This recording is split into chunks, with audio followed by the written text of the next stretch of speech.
BRS అభ్యర్థి మాగంటి సునీత ఓడిపోవడానికి గల కారణాలేంటి? అసలు బీఆర్ఎస్ పార్టీ హైదరాబాద్‌లో పట్టుకొమ్మ అని గూడా చెప్పుకుంటాము.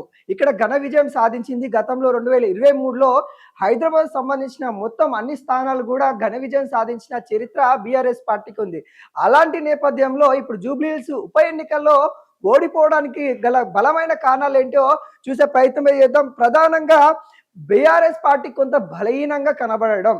ప్రధానంగా ఈ కాంగ్రెస్ పార్టీ ఏదైతే క్షేత్ర స్థాయిలో ఏదైతే మంత్రులు అక్కడ పర్యవేక్షణ చేస్తూ వాళ్ళు ప్రచారంలోకి వెళ్ళారు. కాకుంటే బీఆర్ఎస్ పార్టీ నుండి ఒక కేటీఆర్ ఒక్కరే అటు హరీష్ రావు ఉన్నప్పటికి కూడా హరీష్ రావు గారి వాళ్ళ తండ్రి గారు మరణం తర్వాత తను కొంత దూరమైనప్పటికి కూడా ప్రధానంగా బాధ్యతలు మొత్తం కేటీఆర్ఏ తీసుకున్నట్టు కూడా కనబడతా ఉంది. కేటీఆర్ ప్రచారంలోకి వెళ్ళడం జరిగింది.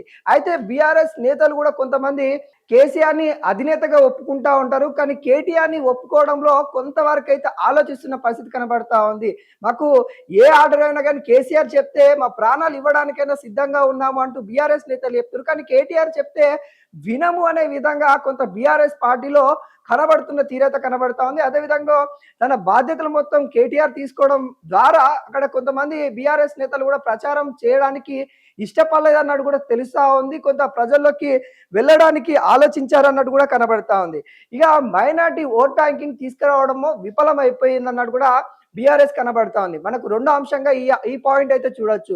మైనార్టీ ఓట్ బ్యాంకింగ్ ఇటు కాంగ్రెస్ పార్టీ ఎంత మలుపుకోవాలంటే ఎంఐఎంని సపోర్ట్ తీసుకొని ఎంఐఎం ద్వారా ఇటు ప్రచారం చేపించేసి ఇంతవరకు లాక్కోవాలో అంతవరకు లాక్కుంది. కానీ బీఆర్ఎస్ పార్టీ కూడా కొంతవరకు వాళ్ళకి హామీలు ఇవ్వడం కానీ లేకుంటే వాళ్ళకి సంబంధించిన కొన్ని ఇబ్బందులు అయితే ఇటు జూబ్లీహిల్స్ లో అయితే ఉన్నాయి. వాటి అన్నిటిపైన కూడా క్లారిటీగా వాళ్ళు ప్రచారం చేయలేకపోయారు అన్నట్టు కూడా మనకైతే కనబడతా ఉంది. గత కొద్ది రోజులుగా అక్కడ కొన్ని సమస్యలే ఉన్నాయి. ఏదైతే మైనార్టీకి సంబంధించిన సమస్యలు అయితే ఉన్నాయి వాటన్నిటి మీద కూడా బీఆర్ఎస్ పార్టీ స్పష్టత హామీ ఇయ్యలేదన్నట్టు కూడా క్లియర్ కట్ గా కనబడతా ఉంది. ఇక్కడ ఏదైతే ప్రధానంగా కొంతమంది చెప్పుకుంటా ఉంటాం మైనార్టీకి సంబంధించిన కొంత రౌడీలని లేకుంటే కొంత ఇబ్బందికరమైన వ్యక్తులు ఉన్నారు అన్నట్టు కూడా మనం చెప్పుకుంటా ఉంటాం. అలాంటి వ్యక్తులను కూడా ఇటు బీఆర్ఎస్ పార్టీ ఆ పార్టీలో చేర్చుకోవడము, వాళ్ళు కూడా రావడమే ఇటు సీఎం హోదాలో ఉన్న రేవంత్ రెడ్డిని కావచ్చు లేకుంటే కాంగ్రెస్ మంత్రుల పైన విరుచుకుపడడం ఇవన్నీ కూడా మైనార్టీలో ఉన్న వాళ్ళకు కూడా కొంత ఇబ్బందికరంగా ఫీల్ అయినట్టు కూడా కనబడతా ఉంది. మైనార్టీ ఓట్ బ్యాంకింగ్ కూడా కొంత బీఆర్ఎస్ కి పడనట్టే మనకైతే క్లియర్ కట్ గా కనిపిస్తున్న నేపథ్యం అయితే కనబడతా ఉంది.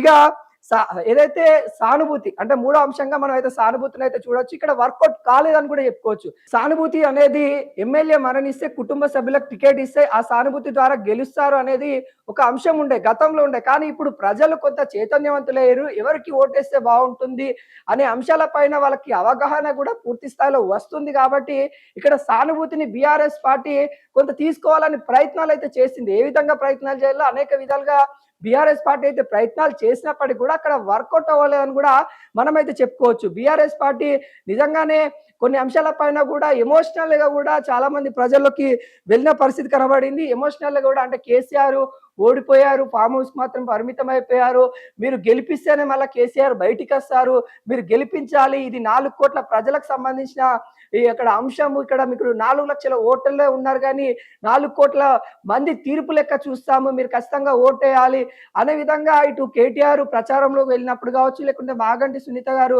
తను నిజంగానే తను ఎమోషనల్ అయినప్పటికీ కూడా కొంతవరకు అక్కడ ఏదైతే ప్రజలు నమ్మని పరిస్థితి కనబడతా ఉంది. ఎందుకంటే గతంలో చూసిన వ్యక్తి వేరు, ఇప్పుడు ప్రస్తుతం ఎలక్షన్ టైంలో తను ఇలా ఉండడం ఏంటి అన్నట్టు కూడా కొంతమంది ప్రజలు భావించారు అన్నట్టు కూడా మనకైతే తెలుస్తా ఉంది.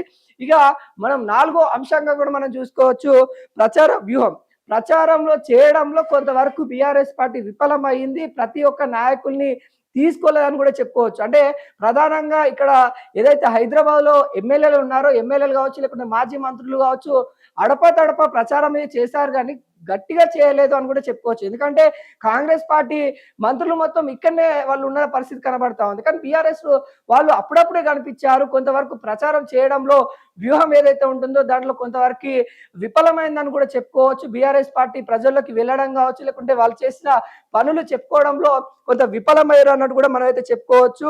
ఇక ఓటర్లు ఐదో అంశంగా అయితే మనం తను ఓడిపోవడానికి ఓటర్లు మార్పు కోరుకున్నారు అనేది కూడా ఇక్కడ క్లియర్‌గా కనపడతా ఉంది. ఎందుకంటే మాగంటి గోపీనాథ్ తర్వాత మాగంటి సునీతకే టికెట్ ఇచ్చిర్రు. మాగంటి సునీతని గెలిపించుకోవాలా? అంటే తరతరాలుగా ఒకే కుటుంబానికి సంబంధించిన వాళ్ళు పరిపాలన చేయాలా? తన తర్వాత ఇప్పుడు వాళ్ళ భార్య తర్వాత కూతురు.